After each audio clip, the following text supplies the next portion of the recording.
Hi everyone, today is April 22nd and I'm going to read the Bible. And for the Old Testament, the reading is taken from Judges chapter 1 to chapter 2, verse 9. Chapter 1. Now after the death of Joshua, it came to pass that the children of Israel asked the Lord, saying, Who shall be first to go up for us against the Canaanites to fight against them?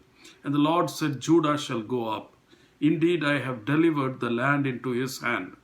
So Judah said to Simeon, his brother, Come up with me to my allotted territory, that we may fight against the Canaanites, and I will likewise go with you to your allotted territory. And Simeon went with him.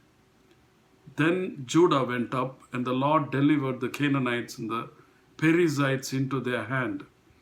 And they killed 10,000 men at Bezek, and they found Adoni-Bezek in Bezek, and fought against him, and they defeated the Canaanites and the Perizzites. Then Adoni-Bezek fled, and they pursued him and caught him and cut off his thumbs and big toes. And Adoni-Bezek said, 70 kings with their thumbs and big toes cut off used to gather scraps under my table. As I have done, so God has repaid me. Then they brought him to Jerusalem, and there he died. Now the children of Judah fought against Jerusalem and took it. They struck it with the edge of the sword and set the city on fire. And afterwards the children of Judah went down to fight against the Canaanites who dwelt in the mountains in the south and in the lowland. Then Judah went against the Canaanites who dwelt in Hebron. Now the name of Hebron was formerly Kirjath Arba. And they killed Sheshai, Ahiman, and Talmai. From there they went against the inhabitants of Debir. The name of Debir was formerly Kirjath Sepher. Then Caleb said, Whoever attacks Kirjath Sepher and takes it, to him I will give my daughter Aksha as wife. And Othniel, the son of Kenaz, Caleb's younger brother, took it, so he gave him his daughter Aksha as wife. Now it happened, when she came to him, that she urged him to ask her father for a field. And she dismounted from her donkey, and Caleb said to her, What do you wish? So she said to him, Give me a blessing, since you have given me land in the south, give me also springs of water. And Caleb gave her the upper springs and lower springs. Now the children of Kenite, Moses' father-in-law, went up from the city of palms with the children of Judah into the wilderness of Judah, which lies in the south near Arad, and they went and dwelt among the people. And Judah went with his brother Simeon, and they attacked the Canaanites who inhabited Zephath and utterly destroyed it. So the name of the city was called Homa. Also Judah took Gaza with its territory, Ashkelon with its territory, and Ekron with its territory. So the Lord was with Judah, and they drove out the mountaineers, but they could not drive out the inhabitants of the lowland, because they had chariots of iron. And they gave Hebron to Caleb, as Moses had said. Then he expelled from there the 3 sons of Anak. But the children of Benjamin did not drive out the Jebusites who inhabited Jerusalem. So the Jebusites dwell in the children of Benjamin in Jerusalem to this day. And the house of Joseph also went up against Bethel, and the Lord was with them. So the house of Joseph sent men to spy out Bethel. The name of the city was formerly Luz. And when the spies saw a man coming out of the city, they said to him, Please show us the entrance to the city, and we will show you mercy. So he showed them the entrance to the city, and they struck the city with the edge of the sword, but they let the man and all his family go. And the man went to the land of the Hittites, built a city and called its name Luz, which is its name to this day. However, Manasseh did not drive out the inhabitants of Beth Shean and its villages, or Tanakh and its villages, or the inhabitants of Dor and its villages, or the inhabitants of Ibleam and its villages, or the inhabitants of Megiddo and its villages, for the Canaanites were determined to dwell in that land. And it came to pass when Israel was strong, when they put the Canaanites under tribute, but did not completely drive them out, nor did Ephraim drive out the Canaanites who dwelt in Gezer. So the Canaanites dwell in Gezer among them. Nor did Jebulun drive out the inhabitants of Kitron or the inhabitants of Nahalal. So the Canaanites dwelt among them and were put under tribute. Nor did Asher drive out the inhabitants of Akko, or the inhabitants of Sidon, or the Ahab, Akshib, Helba, Afik, or Rehob.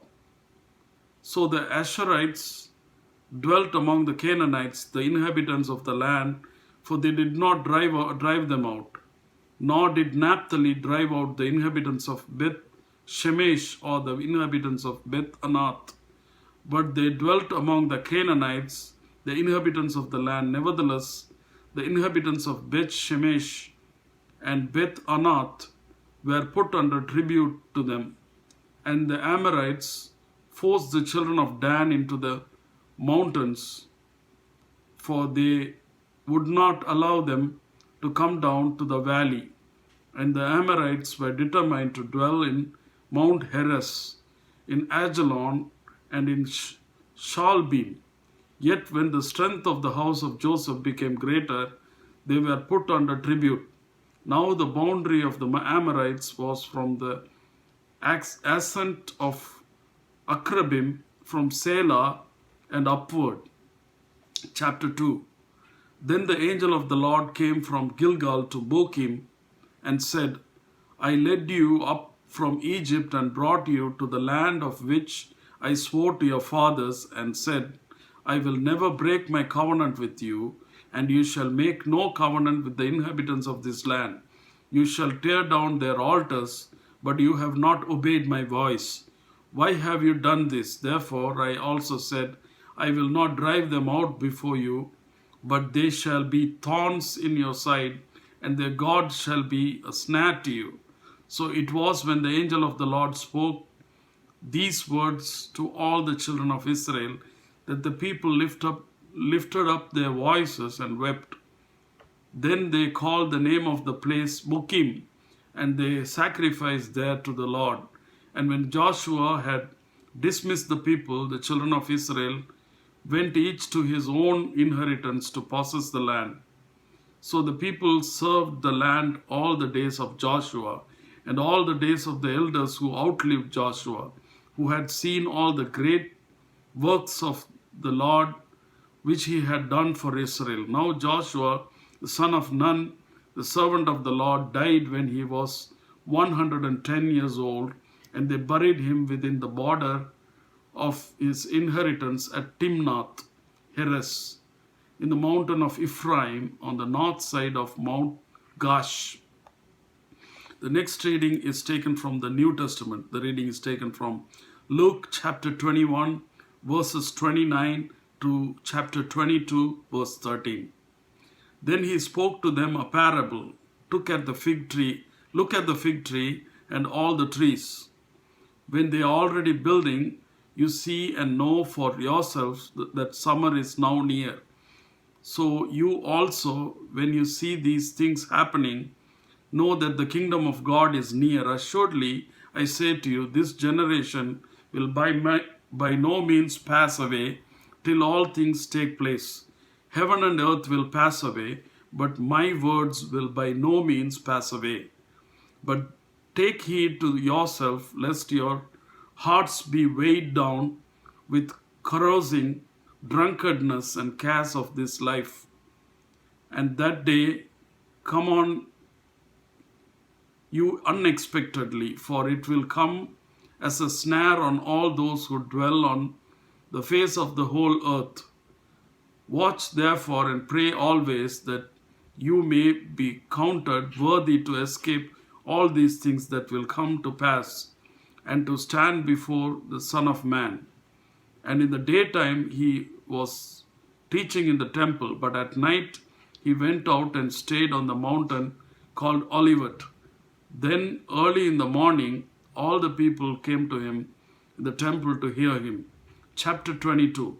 Now the feast of unleavened bread drew near, which is called Passover, and the chief priests and the scribes sought how they might kill him, for they feared the people. Then Satan entered Judas, surnamed Iscariot, who was numbered among the 12. So he went his way and conferred with the chief priests and captains how he might betray him to them. And they were glad and agreed to give him money. So he promised and sought opportunity to betray him to them in the absence of the multitude. Then came the day of unleavened bread, when the Passover must be killed, and he sent Peter and John, saying, Go and prepare the Passover for us, that we may eat. So they said to him, Where do you want us to prepare? And he said to them, Behold, when you have entered the city, a man will meet you, carrying pitcher of water. Follow him into the house which he enters.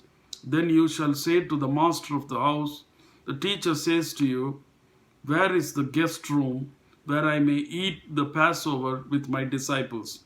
Then he will show you a large furnished upper room. There make ready. So they went and found it just as he had said to them, and they prepared the Passover. The next reading is taken from Psalms.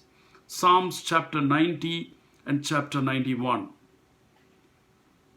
A prayer of Moses, the man of God. Lord, you may have been our dwelling place in all generation.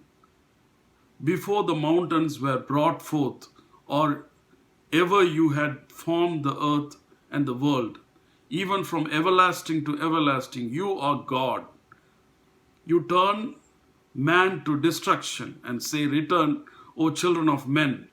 For 1,000 years in your sight are like yesterday when it is past, and like a watch in the night. You carry them away like a flood. They are like a sheep. In the morning they are like grass which grows up. In the morning it flourishes and grows up. In the evening it is cut down and withers. For we have been consumed by your anger, and by your wrath we are terrified. You have set our iniquities before you, our secret sins in the light of your countenance. For all our days have passed away in your wrath. We finished our years like a sigh. The days of our lives are 70 years, and if by reason of strength they are 80 years. Yet their boast is only labor and sorrow, for it is soon cut off, and we fly away. Who knows the power of your anger? For as the fear of you, so is your wrath. So teach us to number our days, that we may gain a heart of wisdom. Return, O Lord, how long? And have compassion on your servants. O satisfy us early with your mercy, that we may rejoice and be glad all our days. Make us glad according to the days in which you have afflicted us, the years in which we have seen evil. Yet your work appears to your servants, and your glory to their children. And let the beauty of the Lord our God be upon us, and establish the work of our hands for us. Yes, establish the work of our hands. Psalms 91. He who dwells in the secret place of the Most High shall abide under the shadow of the Almighty. I will say of the Lord, He is my refuge and my fortress, my God, in Him I will trust. Surely He shall deliver you from the snare of the faller, and from the perilous pestilence. He shall cover you with his feathers, and under his wings you shall take refuge. His truth shall be your shield and buckler. You shall not be afraid of the terror by night, nor of the arrow that flies by day, nor of the pestilence that walks in darkness, nor of the destruction that lays waste at noonday. 1,000 may fall at your side, and 10,000 at your right hand, but it shall not come near you. Only with your eyes shall you look and see the reward of the wicked. Because you have made the Lord, who is my refuge, even the Most High, your dwelling place, no evil shall befall you, nor shall any plague come near your dwelling. For he shall give his angels charge over you, to keep you in all your ways. In their hands they shall bear you up, lest you dash your foot against a stone. You shall tread upon the lion and the cobra, the young lion and the serpent you shall trample underfoot. Because he has set his love upon me, therefore I will deliver him. I will set him on high because he has known my name. He shall call upon me, and I will answer him. I will be with him in trouble. I will deliver him and honor him. With long life I will satisfy him and show him my salvation. The next reading is taken from Proverbs. Proverbs chapter 13 verses 24 and 25. He who spares his rod hates his son, but he who loves him disciplines him promptly. The righteous eats to the satisfying of his soul, but the stomach of the wicked shall be in want. Amen.